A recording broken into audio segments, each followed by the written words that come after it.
hablar sobre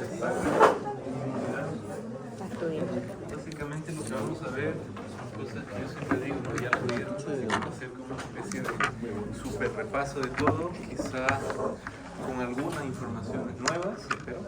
Así que vamos a comenzar con eso, ¿sí? Los valores normales ya los vimos, así que no vamos a ver muchos valores normales, vamos a empezar un poquito general. Entonces, sangre, siempre que se habla de sangre, se trata de dividirla en dos fases, ¿no? Una fase que es clásicamente descrita como los elementos formes de la sangre, o la fase sólida, que corresponde a la célula, y la fase que es líquida, que es básicamente el plasma, ¿no? Recordando que la sangre es un tejido derivado de los conectivos especializados, pero con algunas características muy propias, ¿no? Es decir, solamente tiene células, desaparece lo que antes era matriz y ahora es plasma, y bueno, fibras no son plasma. ¿Okay? Entonces, ¿cuál es la función de la sangre? Eso también siempre se tiene que hablar, ¿no? Esa sangre tiene esta función básica de transporte, ¿no? Transporte de nutrientes, oxígeno, pero también de la defensa del organismo, ¿no? Porque no solamente trae oxígeno, sino que también trae las células, los anticuerpos, los desechos del metabolismo para que puedan excretarse y eliminarse del cuerpo, filtrarse. También es un tejido que tiene que ver con la termorregulación, ¿no? También nos mantiene calientitos, y esa información, así por más que sea muy sencilla, pues, sangre interviene en la termorregulación, es muy importante clínicamente porque nos ayuda al diagnóstico y a la terapéutica también, ¿no? O sea, si yo quiero saber que un tejido no está recibiendo sangre o está con su circulación comprometida, pues lo toco y lo voy a sentir frío, ¿no? O sea, sabemos, ¿no? Yo toco mis pies, mis piernas y lo siento de alguna forma fría. Eso quiere decir que no está llegando la sangre. Y también, ¿no? Visto del otro modo, tengo una emergencia, el paciente perdió sangre, tuvo un accidente, ¿no? Lo de siempre. Y llega a la clínica, en la sala de emergencia, sala de reanimación, lo primero que se hace que es apagar los aires. Apagar los aires, traigan una manta, lo vamos a cubrir para poder protegerlo de la hipotermia, ¿no? Porque tenemos que acordarnos que en la sangre tenemos el plasma tenemos agua, 90%, y esa agua es importante para mantener el calor. Entonces, dentro de estas funciones, miren que es súper importante, ¿no? La circulación, mucho más allá de solamente las funciones. Y no nos podemos escapar de valores, estos son valores que son encontrados en el guide, no solamente para recordar. Cuando hablamos de volumen, por ejemplo, conviene siempre el volumen relacionarlo con el peso, ¿no? Con el área corporal, con el peso, y no solamente memorizarse una cifra, porque puede variar, ¿no? O sea, imagínate que yo diga, no sé, viene un Canva de 2 metros, tiene 5 litros. Uno chiquitito así de 1,3 metros, tiene 5 litros. No, tenemos que relacionarlo con el peso, ¿vale? Entonces ahí podemos decir así, del peso corporal total, un 7-8%, eso es sangre, ¿no? ¿Está? Podemos medirlo de forma más adecuada. Hematocrito lo mismo, ¿no? Hematocrito varía para hombre y para mujer. ¿Qué es el hematocrito como concepto? Vendría a ser como la proporción, ¿no ves?, de los elementos formes, de los glóbulos rojos en relación a la sangre entera. Eso es el hematocrito. Entonces es una proporción. Para hacerla más fácil la lectura, a veces se lo expresa en porcentaje, lo cual no es tan correcto, pero nos sirve, ¿no? Entonces ahí podemos decir que para el hombre de 45 a 55% está bien, y para la mujer de 35 a 45% está bien. ¿Okay? Glóbulos rojos, de 4 a 5 millones de células por milímetro cúbico de sangre. Glóbulos blancos de 5.000 a 10.000 células, siendo que si aumenta más allá de 10.000, yo tengo una leucocitosis. Y esta leucocitosis puede ser, o sea, una leucocitosis franca, ¿no? O sea, una leucocitosis verdadera, vamos a decir así, que son, no sé, 16.000, 18.000 células, no hay duda de que hay una leucocitosis. O puede ser una leucocitosis relativa, en el sentido de que, a ver, tenemos un aumento de 10.500 células, o sea, es leucocitosis, pero tiene significancia, digamos, o sea, yo tengo que investigar más, le tengo que dar antibióticos por aumentar 500 células más. Eso viene en la parte del arte de la medicina, ¿no? O sea, viene en la parte del arte, son cosas que yo tengo que verlas en cada momento, en cada caso, ¿no? Pues ahí veo en cada caso, ¿vale? Si es un... Por eso digo, si las reglas generales a veces complican la vida porque no me permiten tener este juego así de cadera, juego de cintura, ¿no? Por ejemplo, no es lo mismo un paciente diabético con 10.500 células que un paciente normal con toda su inmunidad competente con 10.500 células. Ahí voy a tener más cuidado en el más mínimo detalle con el paciente diabético o inmunocomprometido. Bueno, plaquetas, miren la cifra media, bueno, sí, es de 150.000 a 450.000 lo que dijimos, ¿no? Ok, entonces esto hay que arreglar un poquito. Hemoglobina varía para hombre y para mujer, 12 a 14 para mujeres, 14 a 16 para hombres. ¿Eso está al revés? ¿Ah? ¿Está al revés lo de 200.000 y 400? Sí, no, es medio raro, ¿no? Porque de 150.000 a 450.000, ¿no? Y claro, es importante tener esos 50.000 de menos, porque si no... Incluso, ¿no? Incluso podemos decir que si alguien preguntó la otra vez, ¿no? ¿Qué pasa si yo tengo la plaqueta baja, algo así? Yo podría tener esta cifra más o menos limítrofe de 100.000. Si yo tengo un paciente con plaquetas de 100.000 células, yo puedo estar seguro de que desangrarse no va a pasar, puede entrar a cirugía, puede hacer las cosas normales, pero debajo de 100.000 comienza a ser impredecible la cosa, ¿no? Entonces, debajo de 100.000 yo tengo que tener mucho cuidado, lo voy a internar, lo voy a dejar en observación, no voy a permitir que entre a cirugías. ¿Qué más? Debajo de 80.000, golpes, traumatismos fuera de lo normal podrían hacer con que se presente sangrados, digamos, con que presente sangrado, ¿no?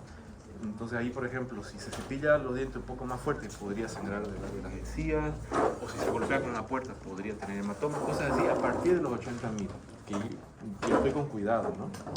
En el mejor de los casos, en el hospital en observación, ¿no? Pero yo tengo que avisarle que podría tener sangrado. Ahora, debajo de 20.000 es una cifra casi universal, en donde se tiene entendido de que si yo tengo debajo de 20.000 células, yo tengo sangrado espontáneo. ¿Okay? Eso quiere decir que de lo nada podría comenzar a sangrar mi nariz o comenzar a tener gingivorragia o rectorragia o cualquier ragia, ¿no? Eso es universal casi.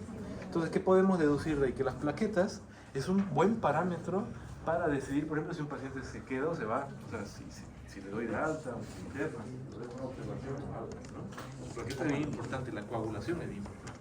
¿Okay? Entonces, plaquetas hay que tenerlas con cariño, principalmente la trombocitopenia. Aquí, por ejemplo, está hablando Macana, ¿no? Eso es lo que me decía Ignacio Salazar. Menos de 400.000 trombocitopenia, o sea, ya pues.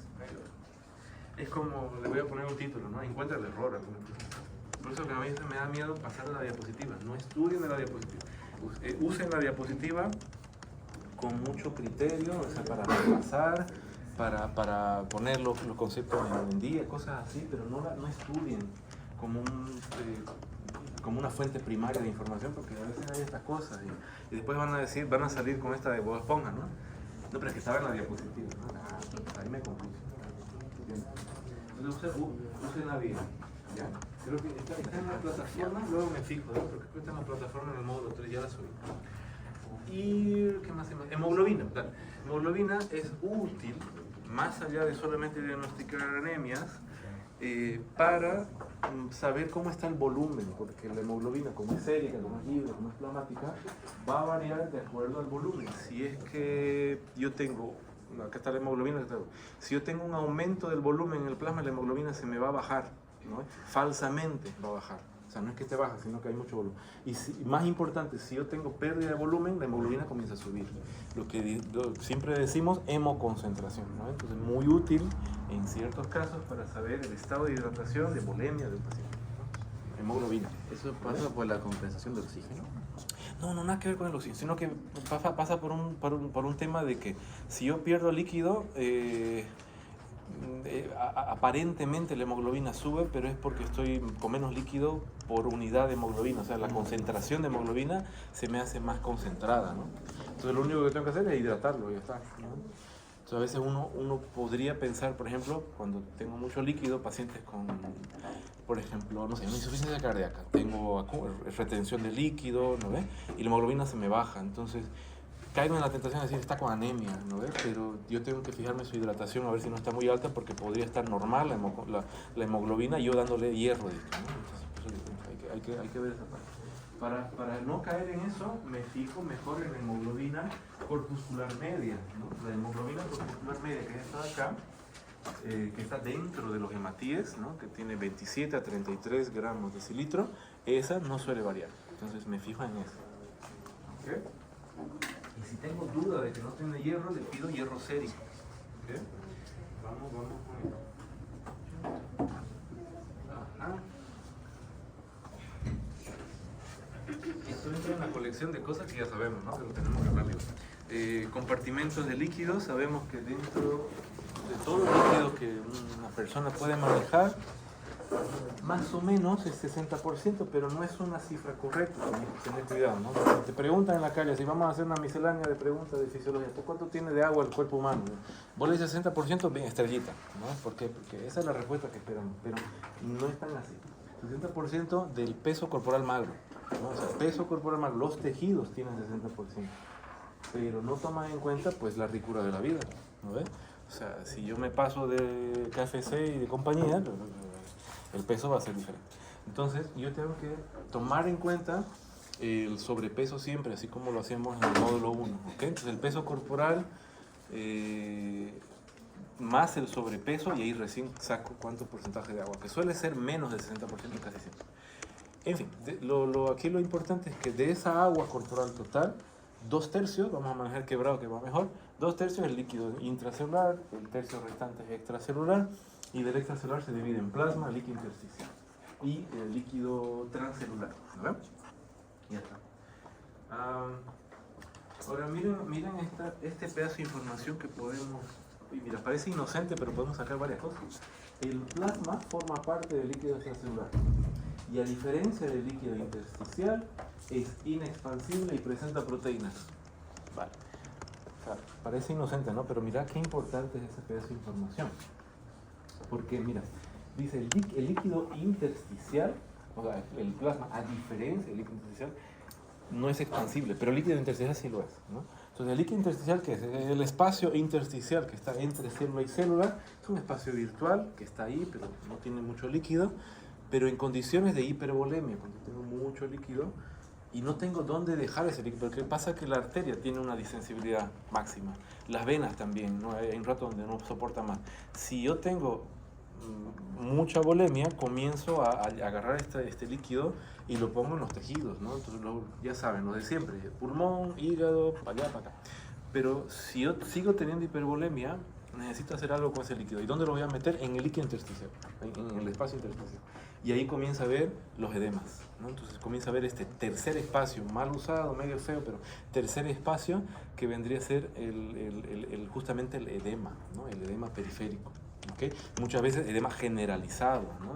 Hay 3 enfermedades que siempre se tienen que acordar. Cuando uno tiene edema generalizado de todo el cuerpo, hay 3 enfermedades que siempre tenemos que descartar y pensar. La primera es cardíaca, ¿no? Siempre cardíaca. Enfermedad cardíaca, enfermedad renal, enfermedad hepática. ¿Okay? Una de las 3, siempre. Eso, básicamente. Y no presenta proteína. Líquido intersticial, de hecho, tiene una presión negativa, ¿no? ¿Se acuerdan? La presión hidrostática del intersticial era -3, -4, por ahí, ¿no ven? ¿Por qué? Porque es un líquido que siempre está sufriendo drenaje de los linfáticos. No puede haber líquido remanescente en el espacio intersticial. Cuando lo hay, genera edema, y cuando hay edema, genera una presión positiva, ¿no ven? Peor si hay salida de proteínas, es un desastre circulatorio, ¿no ven? Porque si yo tengo cambios en esa presión intersticial, por más michi que parezca, yo voy a tener cambios hemodinámicos, ¿no ven? Porque va a ser más difícil tomar esa presión, va a ser más difícil el retorno venoso. Si no tengo retorno venoso, no tengo precarga, no tengo fuerza en el corazón, y así va la cosa. Entonces, por eso es que es complicado, ¿vale? más proteínas. Vale la pena repasar las presiones, ¿no? Presión en el extremo arterial, ¿se acuerdan ustedes? 30, ¿no? 30 en el extremo arterial, milímetros de mercurio. En el extremo venoso de 10 milímetros de mercurio. En el extremo capilar de 17, la media. Presión coloidosmótica plasmática de 28. Presión coloidosmótica intersticial de 8. Y presión hidrostática intersticial de menos 3 o menos 4. ¿Ok? Va por ahí. ¿Bien? Más valores normales, a ver si es interesante. Bueno, la osmolaridad siempre la tenemos que tener en cuenta en base a nuestra fórmula de osmolaridad plasmática efectiva, ¿no? Tomando en cuenta el sodio, la urea y la glicemia. Presión coloidosmótica está en los 28, apareció. El resto son medias, ¿no? Ya sabes.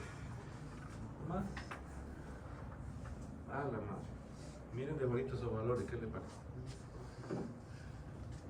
Para mí que esta diapositiva es antigua, ¿no? O sea, imagínense hoy día un colesterol de 200, me muero, ¿no? Lo mando a dieta, ¿no? Lo mando a este programa de, ¿qué se llama? El doctor medio rabioso. Ese doctor, que Kilo Mortales, ¿no? Ah, ya lo mando. Entonces, estos valores cambian, ¿no? Cambian de tanto en tanto para hacer que sea, siempre digo esto, ¿no? Probablemente de acá a 5 años, cuando estén saliendo y uno diga, por fin sé todo de la medicina, otra vez cambia la guía y uno tiene que aprender todo, ¿no? Entonces, acostúmbrense a eso, ¿vale? Entonces, es como que bienvenido al club más o menos, ¿no? Entonces, a ver, estos valores cambian porque se ajustan, ¿no? Al perfil poblacional de ese momento, de la capacidad diagnóstica de ese momento. Entonces, en este momento, hace no sé, 10 años atrás, el colesterol de 200 no preocupaba tanto, hoy en día sí, ¿no? Hoy en día queremos prevenir, revertir la enfermedad cardiovascular. Entonces, a ver, vamos a darle una mirada. Glucosa, parece una bobada, pero de glucosa menos de 100 hoy en día, ¿no? Menos de 100, hasta 99 está bien. Todo lo que es triglicéridos, fosfolípidos y colesterol, menos de 100 también. No le van a pelar. ¿Por qué? Porque hay varios valores. Valores que son deseables, valores que son así como que, ok, dale, te lo acepto, ¿no ves? Valores que son limítrofes, o sea, como que hasta aquí nomás, no coma más churrasco, y valores que son detestables, no mentira, valores que son malos, ¿no? Y 200 estarían en este rango. Entonces, colesterol, menos de 100, estamos bien, de 100 a 150 lo mando a hacer dieta, de 150 a 200 lo mando a hacer más dieta, y con más de 200 lo mando al, ya saben, ¿no? Al doctor Nausar. ¿Ok? No, fuera de broma. LDL, miren cómo será la vida, ¿no? Hace 10 años atrás, el LDL ya era catalogado como malo y ese valor se sigue aceptando por lo menos de 100, está bien, pero depende del perfil de riesgo de la persona. Por eso es que yo digo, si fisiología por ahora está bien, pero sepan que ese LDL va a cambiar cuando llega a cardiología, cuando llega a nefro, cuando llega a la medicina interna, va a cambiar porque les van a hablar sobre el índice de riesgo de cada una de las enfermedades. Entonces, yo estoy estudiando, por ejemplo, un paciente con el perfil de cardiovascular, digamos, cardiología, ¿no ven?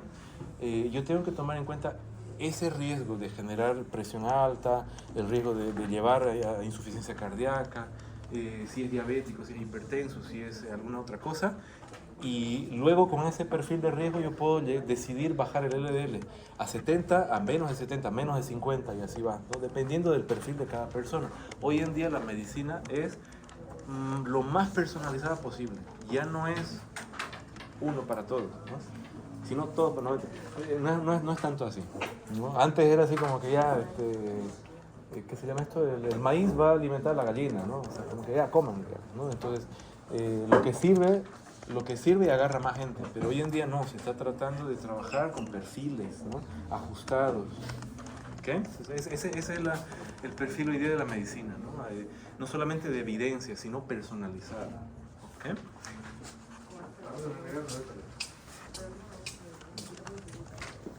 Más valores no me acuerdo.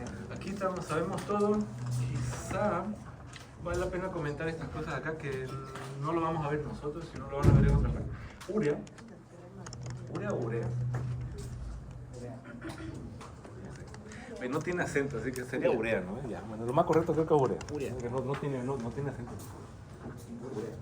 Vale, la urea, que sería un metabolito de desecho de la degradación de los producto nitrogenado, el metabolismo de los aminoácidos, pueden decir así, menos de 40 estamos bien. O sea, no un rango, pero menos de 40 está bien. ¿Vale? Ácido úrico para hombres menos de 7, para mujeres menos de 6. Y si tengo más allá de 7, tengo el riesgo de que este ácido úrico se junte con el sodio, haga bien una especie de asociación y se salga una sal, ¿no? El sal de monourato amorfo, que se acumula en los tejidos y que puede ocasionar artritis, ¿no? De ahí viene la artritis gotosa, por ejemplo. Entonces, por eso es que hay que tener en cuenta el ácido úrico, ¿vale? La creatinina es también, ¿no? Diferente. Bueno, menor a 1.5, ya, aceptable para ambos sexos. Bilirrubina. ¿No era de 1? Sí, pasa que la creatina es de 1 a 1.4, ¿no? Pero digamos en mujeres 1.2. Entonces, menos de 1.2 en mujeres, menos de 1.4 en hombres. Entonces, ya está. Si está arriba de 2, insuficiencia renal aguda. Ya. Bilirrubina directa de 0. Nada, 0, ya pues. La bilirrubina directa es de 0.2 a 0.4 y la indirecta de 1 a 1.2, con tal de que la bilirrubina total va hasta 1.4, ¿no ven? De todas formas, si yo tengo una bilirrubina arriba de 2 miligramos de decilitro, ya me pongo amarillo. Entonces, para tener esa idea, ¿no? Entonces, cuando ves a alguien amarillo y vos dices, tiene ictericia, la bilirrubina está por lo menos en 2. Y de ahí más. ¿Okay? Y de ahí es importante saber si está a predominio de la directa o la indirecta. ¿Ves amarillo? Se ganó el laboratorio de bilirrubina. ¿Qué es directo o indirecto? Sí, bien. Eso, como digo, me estoy saltando, asumiendo muchas cosas, pasando por alto, porque estas cosas pertenecen al territorio de la bioquímica. Pero, para tener más claro, ¿no? La bilirrubina es un pigmento producto de la degradación del grupo M de la hemoglobina. O sea, del metabolismo del grupo M sale este pigmento amarillo. Se dice directa cuando es conjugada en el hígado, o sea, cuando el hígado agarró este pigmento, le metió ácidos urónicos para hacerlo más soluble, de hecho es soluble, y lo manda para circular y se termina eliminando por la caquita y por la orina. ¿Vale? Esa es la directa. Y la indirecta es aquella bilirrubina que todavía no pasó la conjugación hepática, no es soluble y por lo tanto se tiene que unir a albúminas para poder ser transportada vía plasma. Entonces el truco es que si yo tengo bilirrubina total aumentada a expensas de la directa, quiere decir que ya pasó el hígado. Entonces yo voy a pensar en enfermedad hepática o de vesícula biliar, básicamente. Entonces si yo tengo bilirrubina directa aumentada, es enfermedad hepática o biliar, ya. Y si yo tengo la indirecta aumentada, voy a pensar en varias cosas. Si es un prematuro, por prematurez, o sea, por el mismo estado de la prematurez de la persona, sus enzimas hepáticas no están suficientemente desarrolladas y aptas para conjugar. Entonces, por eso es la bilirrubina indirecta. Puede ser, por ejemplo, por una enfermedad del trastorno del metabolismo, o sea, errores innatos del metabolismo, una enfermedad genética en donde se alteran las enzimas hepáticas, y ahí van a escuchar cosas como Crigler-Najjar, Rotor, Dubin y esas cosas, Gilbert. ¿Okay? O puede ser hemólisis. Así, ¿no? Puede ser que la sangre se esté degradando. ¿Por qué? Porque si la sangre se degrada, bueno, hay globulina y hay grupo M, y el grupo M se termina metabolizando en bilirrubina. Entonces, si una persona se está poniendo amarilla, le saca la sangre, tiene bilirrubina indirecta, lo primero que hay que descartar es hemólisis. ¿Okay? Y después te pone a pensar de que sobrevivió 20 años, porque puede ser. Hay enfermedades que no son tan mortales y que una persona puede ser diagnosticada en la adultez joven. ¿Ok? Ya,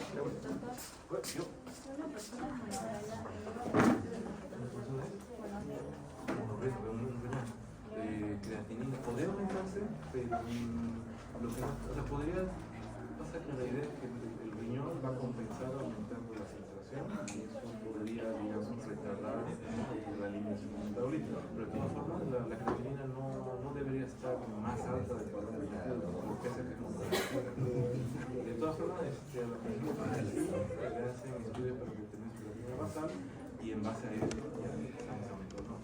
Hacen una corrección.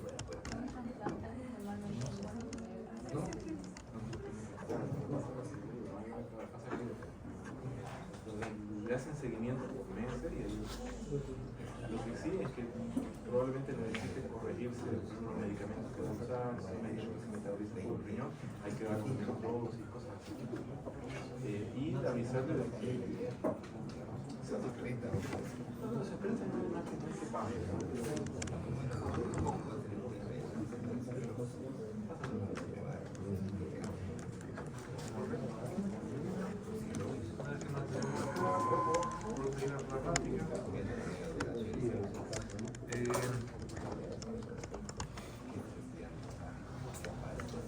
La albúmina es importante. ¿Qué función tiene la albúmina? Proteína transportadora, pero digamos fisiológicamente es una de las proteínas más importantes para el mantenimiento de la presión coloidosmótica, ¿no? Que es esta presión que mantiene el líquido dentro del espacio intravascular. El valor normal va de 4 a 6 gramos de decilitro. ¿Ves? Y en ese contexto es importante, cuando yo tengo, por ejemplo, edema generalizado, una de las cosas que tengo que ver es si la albúmina está bien, porque si yo tengo edema, quiere decir que el líquido está escapando por algo. Y no hay dónde perderse. El líquido escapa porque yo tengo mucha presión hidrostática o porque no tengo la coloidosmótica suficiente para mantenerlo, ¿no ven? Entonces, en el contexto, por ejemplo, de enfermedades, probablemente la albúmina esté baja, ¿no? Entonces, por ejemplo, ahí hablando de riñones, el riñón podría estar secretando la albúmina, o sea, botándola la albúmina, y por eso me edematizo. El hígado podría estar no fabricándola y por eso me edematizo. Y por último, el corazón podría estar tratando de hacer retención hídrica para mantener la presión arterial porque ya se le acabaron los recursos y esa presión, esa hipervolemia diluye la albúmina y por eso baja. Y peor, ¿no? Entonces, siempre están los tres.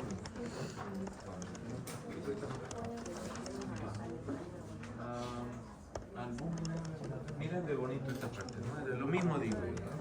Hay así cositas que a veces uno no les da todavía ese toque y lo termina viendo muy tarde. Miren de bonito esta parte, dice así: la albúmina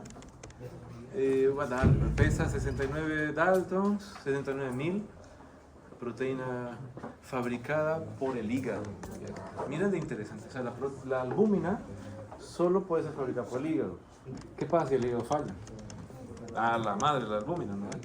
Entonces, es una información muy sencilla, pero resulta de que la albúmina es una de las mejores predictoras de la enfermedad hepática. Si yo quisiera saber si una persona que está mal del hígado está realmente más grave que la otra y así, yo me voy a fijar en su albúmina, porque si la albúmina, su normal es de 4 a 6, ¿da? Cuando baja de 4 voy a tener ya pérdida de la presión coloidosmótica, voy a tener edema.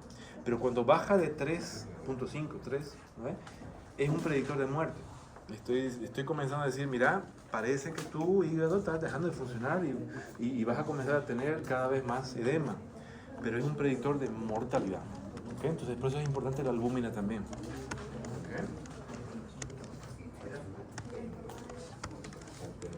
Globulinas, ¿para qué sirve la globulina? Las globulinas me pueden, por ejemplo, aparte de todo lo interesante, pueden informar acerca del estado de nutrición del cuerpo. O sea, las globulinas son las últimas de las que el cuerpo agarra para fabricar, digamos, energía, ¿no? Entonces, cuando yo estoy demasiado desnutrido, recién me voy a las globulinas. Entonces, si yo estoy con una persona ¿no? con desnutrición, con un cuadro de este tipo, me fijo en la globulina 1 y 2 y en base a eso puedo decir esta persona está más desnutrida, más grave que la otra.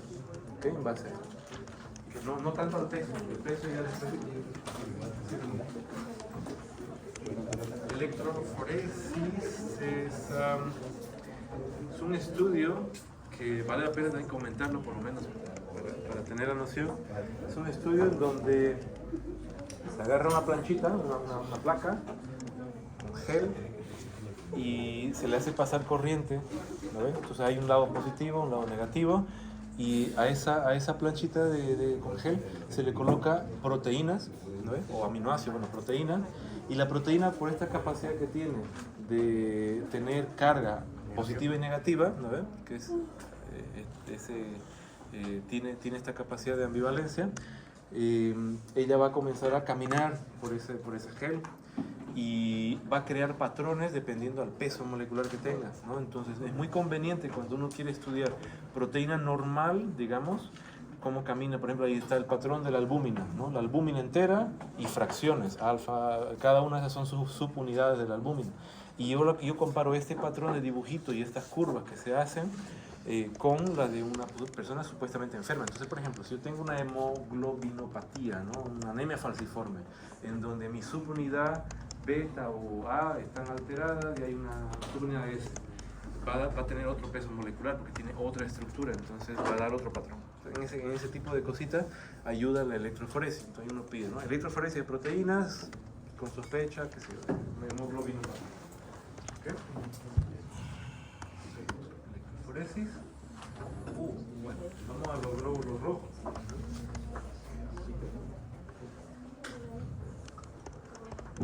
A ver, cositas que ya sabemos, pero a ver. Oye, el glóbulo rojo es un disco bicóncavo, ya sabemos.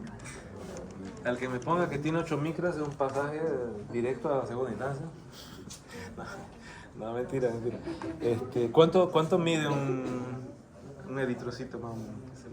7,2, eso es lo que dice, ¿no? El libro de Roth dice 7,2 micras, ¿no? Entonces 7,2, 7,5, vale, ¿no? 8 está muy gordo, ¿no? Muy grande el eritrocito, y 6 muy pequeño, entonces no me sirve. 7,5, 7,2 va bien, micras, ¿no? ¿Tamaño por qué puede variar en una persona sana? Pues no, si varía el tamaño del eritrocito es porque hay algo, ¿no? Lo que pasa es que... La gente de La Paz no debería tener eritrocitos más grandes. No, sino que ellos tienen más eritrocitos, o sea, la cantidad, claro. En vez de que sea el diámetro. No es que aumente el tamaño, sino que aumenta la cantidad. Ahorita vamos a ver por qué. Bien, bueno. Ya, vamos con eso. Entonces el eritrocito se forma en la médula ósea, la cantidad hemos hablado, forma, maduración, vida media, está todo bien, ¿no? Hemoglobina, corpuscular medio. Ahora, vamos con esto. Esto es importante. Pero no vamos a verlo todo. Vamos a ver qué podemos sacar aquí. El eritropoiesis, la formación del glóbulo. ¿Qué me parece interesante acá? Acá, mira.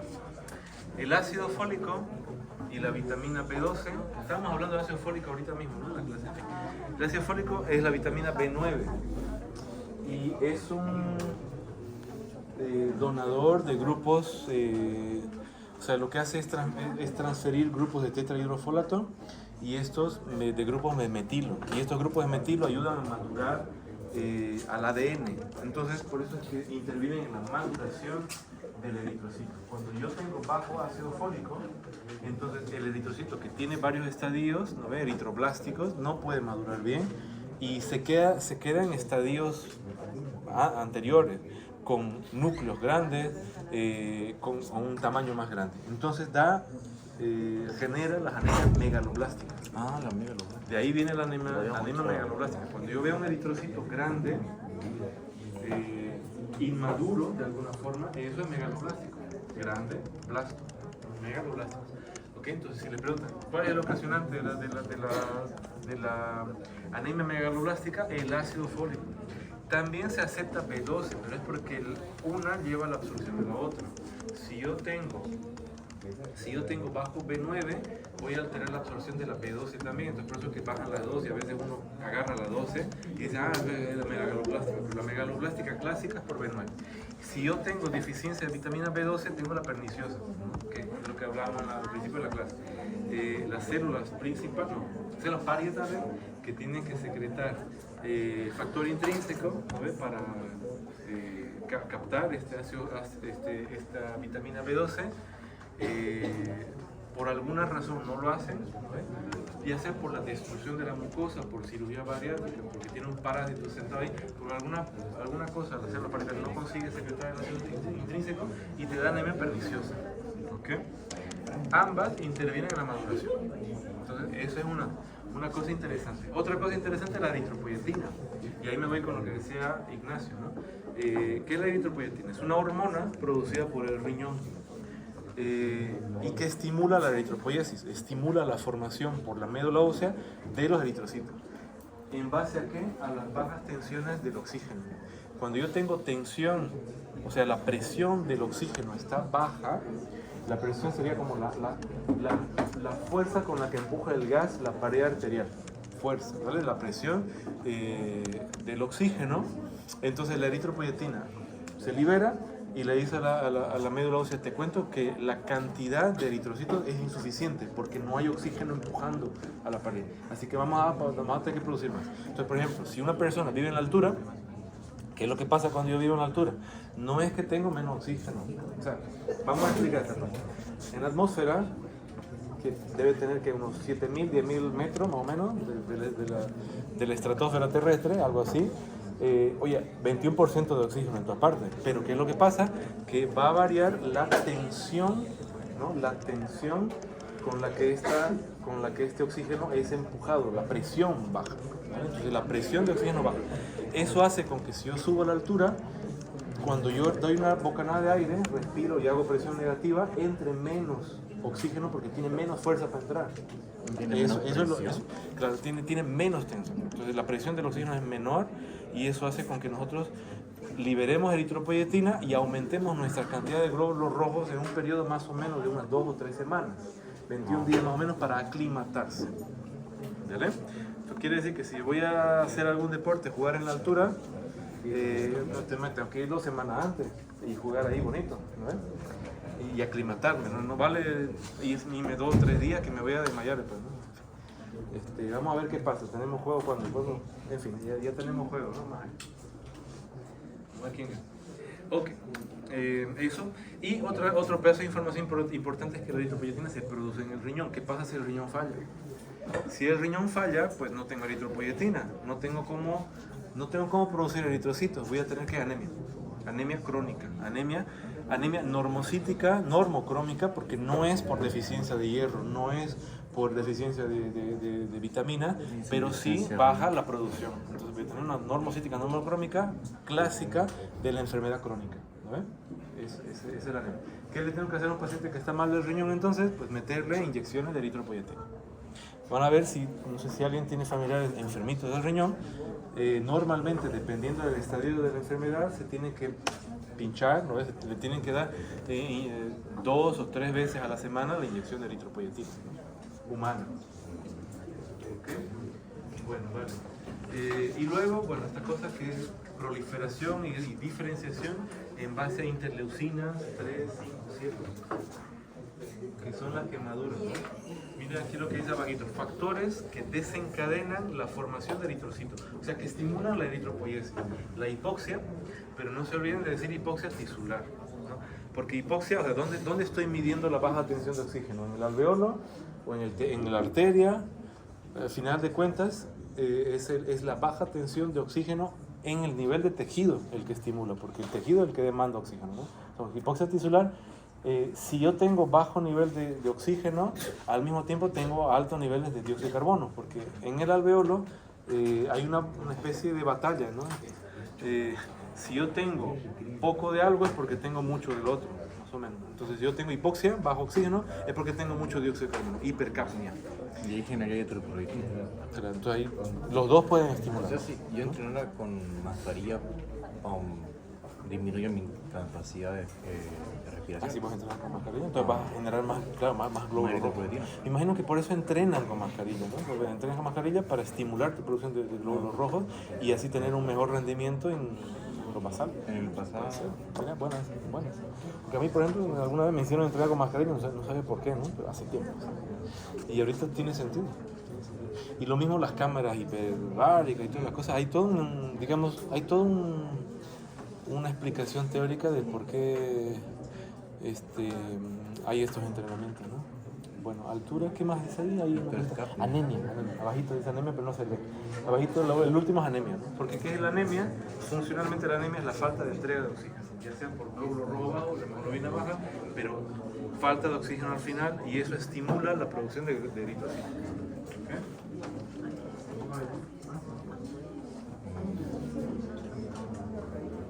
Metabolismo del hierro, son cosas que van a ver seguramente en bioquímica, ¿vale? Pero Aquí podemos comentar de que la ferritina es la forma en la que se guarda en el tejido el hierro. Yo necesito la transferrina para transportarlo en la circulación. Y de todas formas, si yo quisiera saber si el hierro está bajo, el primero que cambia es el hierro sérico. Entonces este voy a pedir primero. Hierro sérico de 50 a 150 nanogramos. Si baja de eso es porque tengo el hierro, es porque está disminuyendo mi fuente de hierro, ¿vale? Y eso es lo primero que cambia antes siquiera de bajar la hemoglobina, antes de cambiar y subir la transferrina y cosas así, ¿no? Es lo primero que voy a pedir, hierro sérico. Aquí hay más cositas. Bueno, lo mismo, pero sin meternos tanto en la parte de las protoporfirinas y los grupos pirólicos que se van a ver en bioquímica. Esto es lo más bonito para nosotros, ¿no? Los términos de la hemoglobina unida a, ¿no? Entonces, por ejemplo, si yo escucho alguna vez metahemoglobina, ¿qué significa? La metahemoglobina es cuando yo tengo en los grupos M el núcleo de hierro cargado en estado férrico, o sea, en un estado de +3, el cual no puede unirse, bueno, se puede unir con el hierro, con el oxígeno, pero no en un estado perfecto, ¿no? O sea, el oxígeno necesita 2 electrones, el hierro tiene 3 electrones para compartir en la vida, entonces no se entiende. Y así el intercambio de oxígeno se hace más raro. Entonces, por eso es que la metahemoglobina que tiene hierro +3 férrico no es buena para transportar oxígeno, porque se une con más fuerza, ¿vale? Entonces no lo suelta, ¿vale? ¿Y con el ozono? O peor, ¿no? El ozono es tóxico encima, ¿no? El ozono se suelta. Yo no respiraría en las noches que se llama esta cosa. En realidad no sé por qué una persona saldría a pasear en una noche con relámpago, trueno y tormenta eléctrica, pero no respiraría el ozono que se... Es poca probabilidad que le dé. Que van a ver que hay un olor, ¿no?, característico picante que hay en el aire cuando están haciendo las tormentas eléctricas. Ese es el ozono, que el rayo... Es denso. Lo que pasa es que el rayo consigue desprender, ¿no?, y se forma el O3. En fin, pero no vayan a oler por ahí. De repente le cae un rayo. Ok, oxihemoglobina. Hemoglobina más oxígeno. Vale recordar que la hemoglobina no le gusta el oxígeno. ¿Vale? No le gusta el oxígeno. O sea, lo transporta, pero no le gusta. No le gusta. Por eso es tan buena. O sea, cuando digo esto parece mentira, ¿no? Pero la hemoglobina odia el oxígeno. No le gusta. Lo agarra a regañadientes. Y es por eso que está buenísima para transportarlo. Porque imagínense, este es mi oxígeno, mira cómo me lo llevo el oxígeno. A mí me gusta el oxígeno, ¿vale?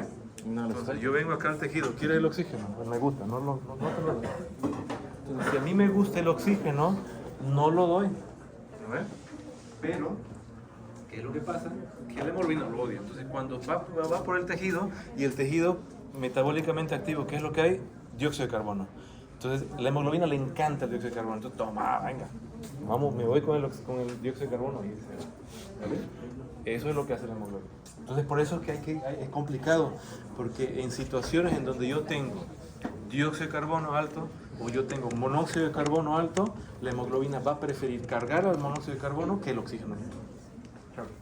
Entonces, si no le gusta el oxígeno y prefiere el dióxido de carbono, ¿por qué cuando está haciendo intercambio de gaseosos los alvéolos no, bueno, por qué lo suelta el dióxido de carbono si bueno, no está más? Lo obliga a mano armada. Viste que hay esta cosa, ¿no?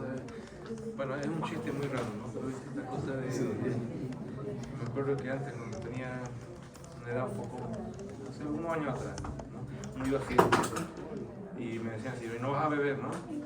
Y uno llegaba así medio raro, ¿no?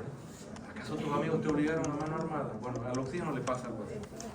¿Qué es lo que pasa? Cuando el oxígeno va la hemoglobina va al pulmón, la tensión de oxígeno es mucho más alta que el dióxido de carbono, ¿no? O sea, la tensión, para que más o menos vamos viendo cuantificaciones, 104, 106 milímetros de mercurio de oxígeno y 40 de dióxido de carbono. Entonces, cuando llega la hemoglobina al pulmón, lo obligan a cargar el oxígeno, o sea, por la suficiente presión que tiene el oxígeno. Entonces, la hemoglobina hace un modo, me la cargo, ¿no? Cuando va bajando a los tejidos, ocurre la desviación de la curva. Entonces, en el tejido es mucho más rico en dióxido de carbono que el oxígeno. Entonces, es la oportunidad para la hemoglobina, la suelta. Suelta el oxígeno, me llevo el dióxido de carbono, feliz se va hasta que llega al pulmón y ocurre lo mismo. Entonces, muy importante, cuando vayamos viendo la fisiología respiratoria, vamos a ver la curva de disociación de la hemoglobina, en donde si yo tengo, ¿cuál es el punto mínimo esperado? 60. Si yo tengo una tensión de oxígeno arriba de 60, la curva tiende a cargar el oxígeno. Pero ¿qué pasa cuando baja de 60? Lo suelta rápidamente. Entonces, ese es un número maravilloso para aprenderlo. ¿Por qué? Cuando ustedes agarran una gasometría, ¿no ven? Tensión de oxígeno, generalmente nunca va a bajar tanto. O sea, baja 80, 90, el paciente está pésimo, está con una infección grave. 86, 90 de oxígeno. Y está terrible, ¿no ves? Pero no puede bajar de 60. Cuando baja de 60, insuficiencia respiratoria, ya no sirve para nada. Ya su oxígeno ni siquiera se está cargando. ¿Ok? Bueno, eso vamos a hablar con el respiratorio. Ahí vamos a hablar de efecto Bohr, efecto Haldane, curva de disociación de hemoglobina. Y la verdad que a la hemoglobina no le gusta el oxígeno. Y es por eso que no libera.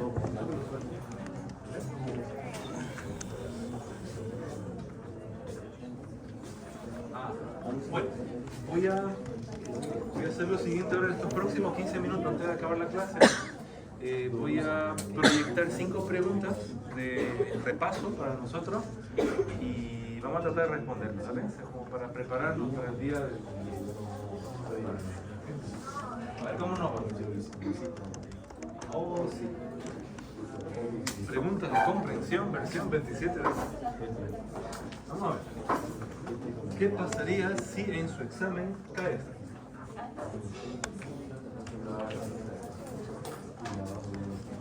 La función de retraso del número por 0 no.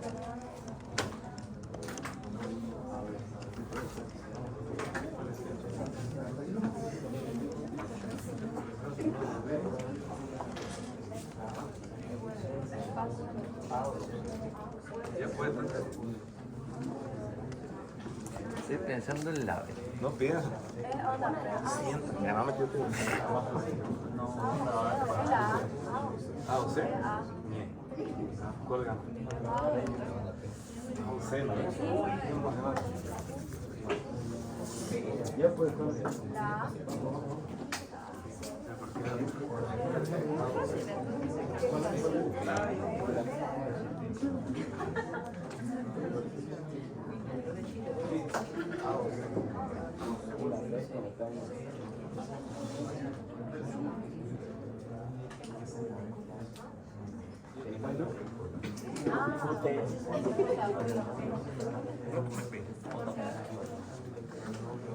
La pena es bárbaro. Vamos. Valentina. Ah, ya para Valentina lo hay.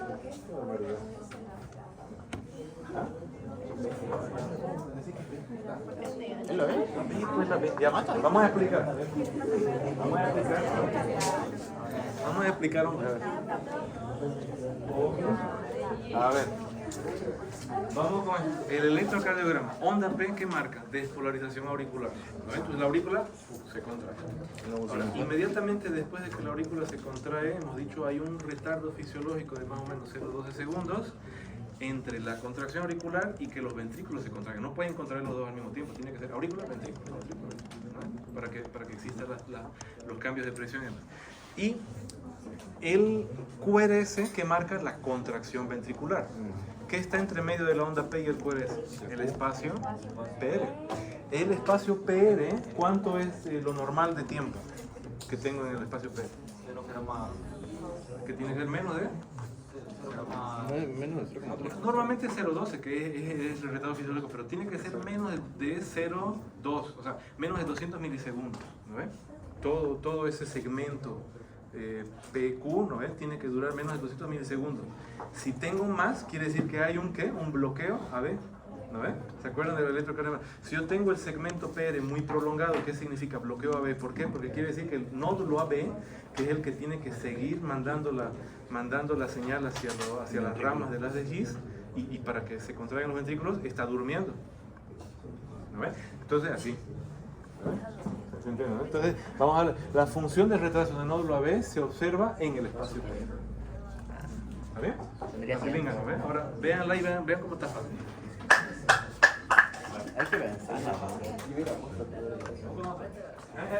Antes de pasar, solo para tenerse T, onda de repolarización. ¿Y UT para qué me sirve en términos de diagnóstico? Si, eso, o sea, el tiempo que más de entre la repolarización, la despolarización a la repolarización. Y en términos de diagnóstico, si yo tengo el ST elevado, infarto. Si tengo el ST desnivelado, infarto también.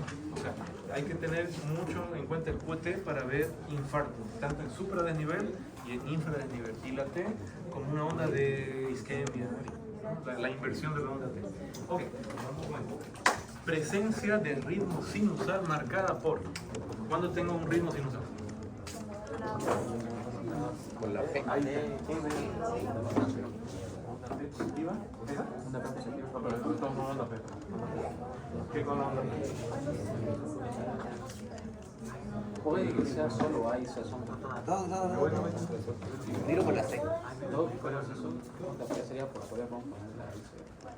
Porque son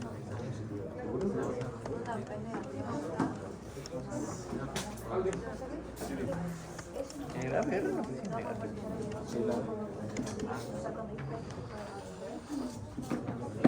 Vamos con Jaldi, que todas son correctas. Es la E. Mira, vamos con eso. Cuando digo que tengo un ritmo sinusal, cuando yo tengo la presencia de onda P en toda la derivación. Pero esta onda P, ¿cómo cambia su forma? Si yo estoy mirando en D1, si estoy en D1, D1 es un vector que va de derecha hacia izquierda, con tal de que está allá lo positivo, ¿no? Entonces D1 está acá. Si yo tengo un vector así, que es la despolarización de la aurícula, se acerca a mi vector de 1, la onda P aparece positiva. Entonces, la onda P es positiva en D1, correcto. La onda P es positiva en D2, ¿D2 dónde está? Ahí, ¿no ven? Abajo. La onda va así, se acerca a D2, positiva en D2. Y la onda P es onda P negativa en ABR. ¿Dónde está BR? En el hombro derecho, ¿no ven? La onda va así, se aleja. Entonces la onda P existe, pero se va a alejar, entonces aparece como negativa en ABR, ¿no ven? El ABR es importante porque mientras yo tengo esto, ¿no ves? Bueno, me salió medio patológico, pero esto es normal, no es de 1. Yo voy a tener en ABR esto de ¿El acá. inverso? Ay, Dios mío, qué difícil. Así, más o menos así. Yo tengo que tener todo negativo, la P, la T, el QRS, todo negativo en ABR. Y siempre tiene que ser así, lo normal. Si estuviera positivo, lo primero que voy a pensar es que puse malo cable. Lo segundo que voy a pensar es que puse malo cable. ¿No? Y lo tercero, que tiene el corazón al otro lado. Y si no tiene ABR, que no tiene corazón, no, tiene que tener corazón. Eso, ¿ok? ¿También? Facilinga, ¿no? Entonces, definición de ritmo sinusal, presencia de onda P en todas las derivaciones. Sí o sí tiene que tener onda P, si no, no es un ritmo sinusal. Okay. Vamos a ver. 3. Presencia de complejos QRS anchos. ¿Qué señala el QRS ancho? ¿Qué señala? ¿Cuánto es ancho? En términos de tiempo, ¿cuánto es ancho? Para un hipertrofia vascular. No importa, o sea, yo tengo el QRS, ¿no ven? QRS me está saliendo puro patológico. Así, ¿no ven? Este es QRS ancho. Entonces, cuando yo tengo 0.008 hasta 1, digamos aceptable, esto es normal. Segundos, ¿no ven? Y si yo tengo arriba de 1, eso ya comienza a ser bloqueo. Si tengo menos de 1.2 es bloqueo incompleto. Y si tengo más de 1.2, bloqueo completo. ¿De quién? De la rama del haz de His. Lo que veo medio chuto, ¿no? Pero está ahí todo. Está todo ahí. Casi se entiende, ¿no? Ya. Se entiende rama, mira. Ya. Entonces vamos a ver. Presencia de complejos QS ancho. Señala normalidad. No, ni. Iba a decir algo muy feo, pero ni en pedo. No. ¿Bloqueo AB? No, bloqueo AB se ve en el segmento PR. ¿Bloqueos en la conducción ventricular? Esa estoy pensando. Quiere decir que la conducción del haz de His está anómala y hay un trastorno de la repolarización. trastorno de la repolarización. Bueno, este es más complejo porque tengo que ver las ondas T, tengo que ver el tamaño de todos los complejos QRS a partir de B1, B2, tiene que ir en aumento. Es más difícil, pero aquí sería la C. Bloqueos en la construcción venticular, bloqueo de la rama de las discos. Vector Q es una onda negativa que inicia el QRS, es el vector de despolarización del tabique, indica infarto en las zonas que aparecen menos de 3. Bien. Entre la A y la B. ¿Cómo es la cosa?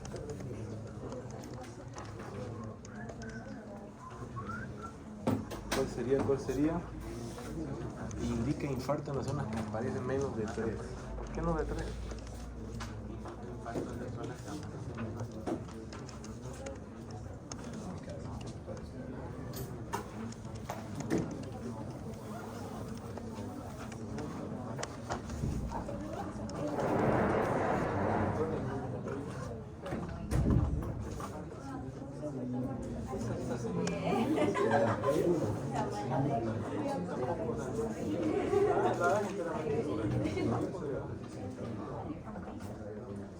Aquí también, ¿no? Lo mismo.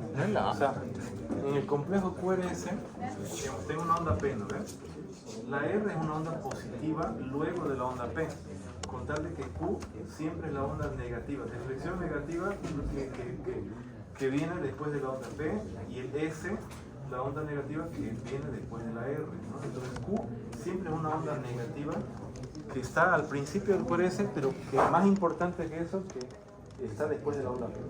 Entonces, por eso yo digo, en un electro, por ejemplo, es muy diferente ver esto de acá, ¿ves? Que ver esto de acá. O sea, esto es un patrón QR y esto es una RS, ¿no ves? Sin Q. Entonces hay que estar pendiente de esta onda negativa que aparece después de la onda P, porque por definición es una onda Q. Y la onda Q, que es una onda de lesión, una onda de necrosis, una onda de infarto antiguo.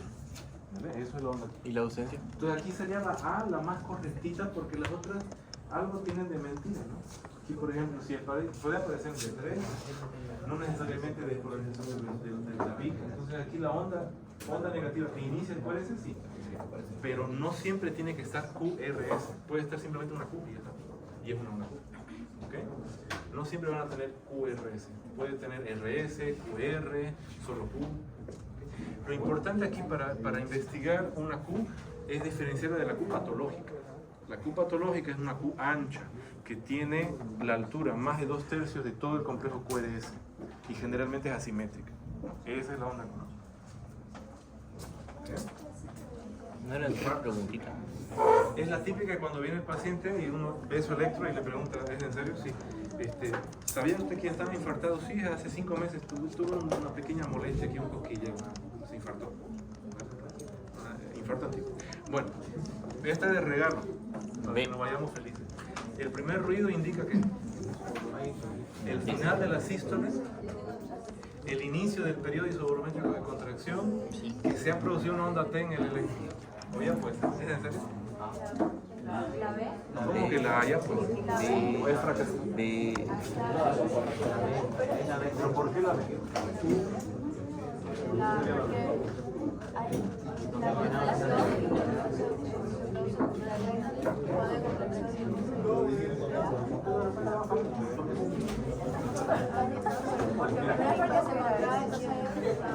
Pasa que la sístole es la contracción. El primer ruido todavía está en el principio de la sangre. Falta que se llegue a la sangre, que todavía no es el inicio del periodo de contracción, sí, porque está cerrada todavía la válvula ventricular. El primer ruido es el cierre de la válvula auricular y ese es el periodo. Y la T no olvidé, la T se no, es la última. Ok.